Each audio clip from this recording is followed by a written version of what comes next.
Our story today is called An Occurrence at Owl Creek Bridge. It was written by Ambrose Bierce. The occurrence, or event, in our story takes place during the Civil War of the 1860s between the American states of the North and the states of the South.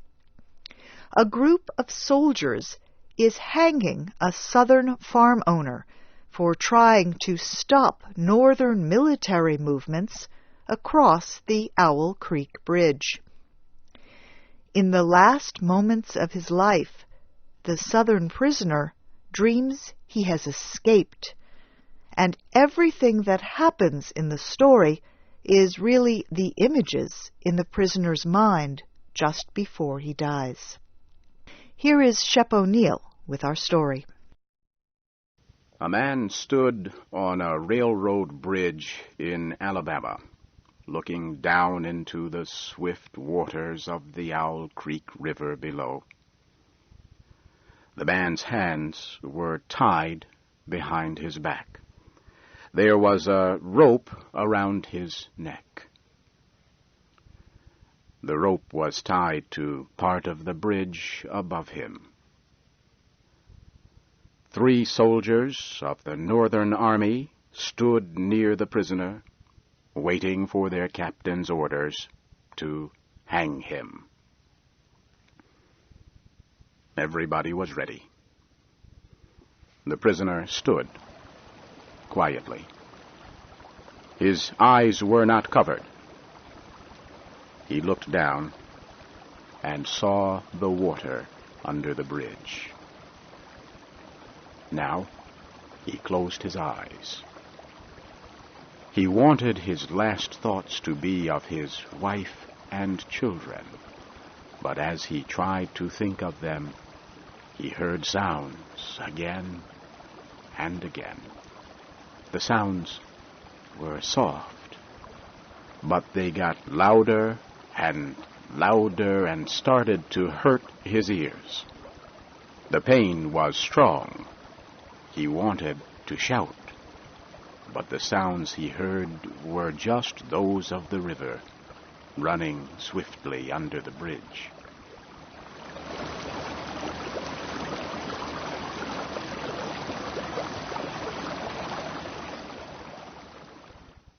The prisoner quickly opened his eyes and looked at the water.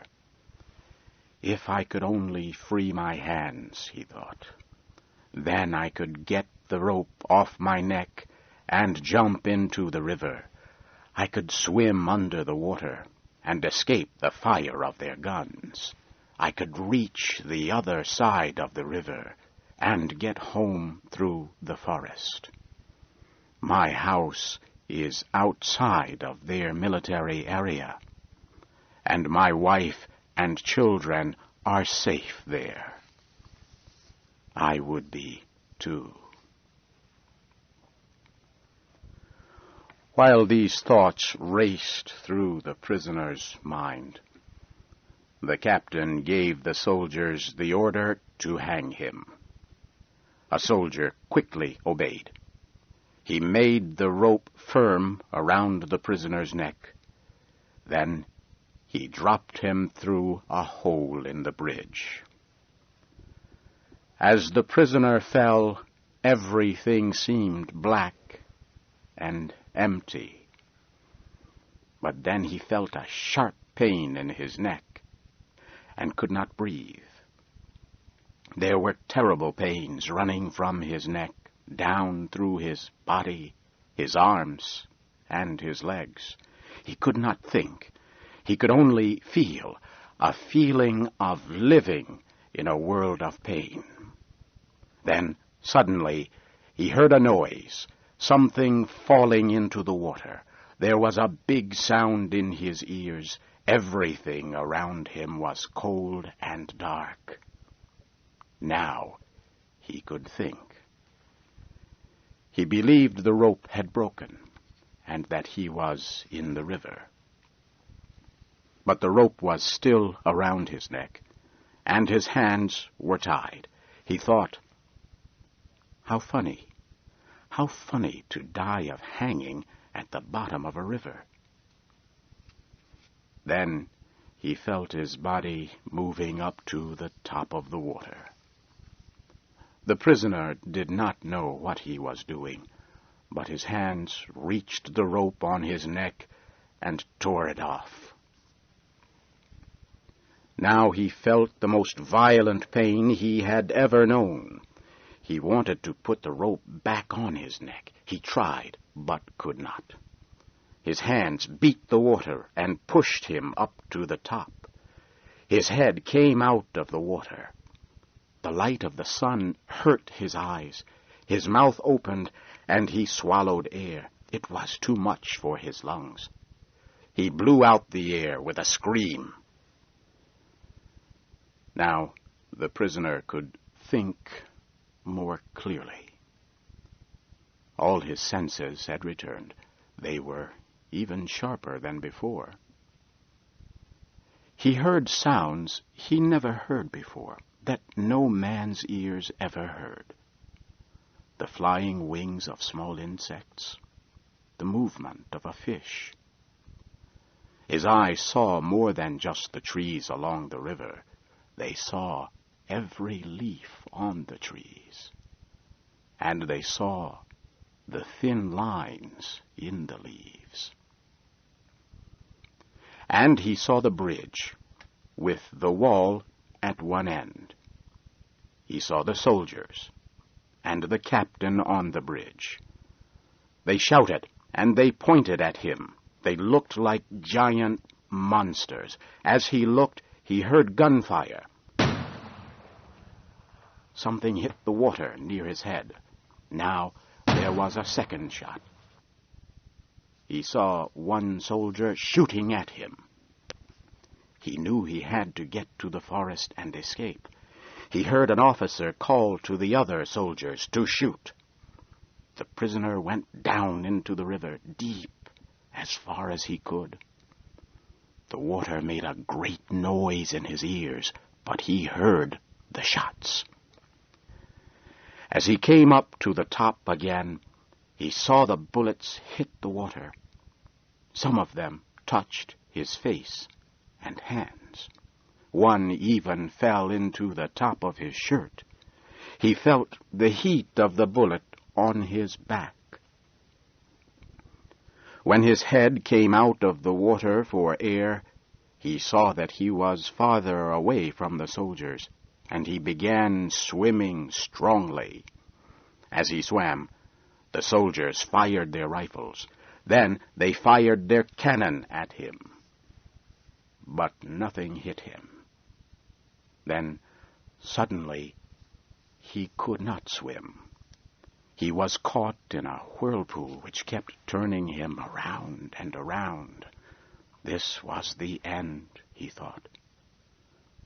Then, just as suddenly as it had caught him, the whirlpool lifted him and threw him out of the river. He was on land. He kissed the ground. He looked around him. There was a pink light in the air. The wind seemed to make music as it blew through the trees. He wanted to stay there. But the cannon fired again, and he heard the bullets above his head. He got up and ran into the forest. At last, he found a road toward his house.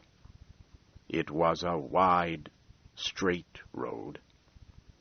Yet it looked like a road that never had any travelers on it. No farms, no houses on its sides, only tall, black trees. In the tall, black trees the prisoner heard strange voices.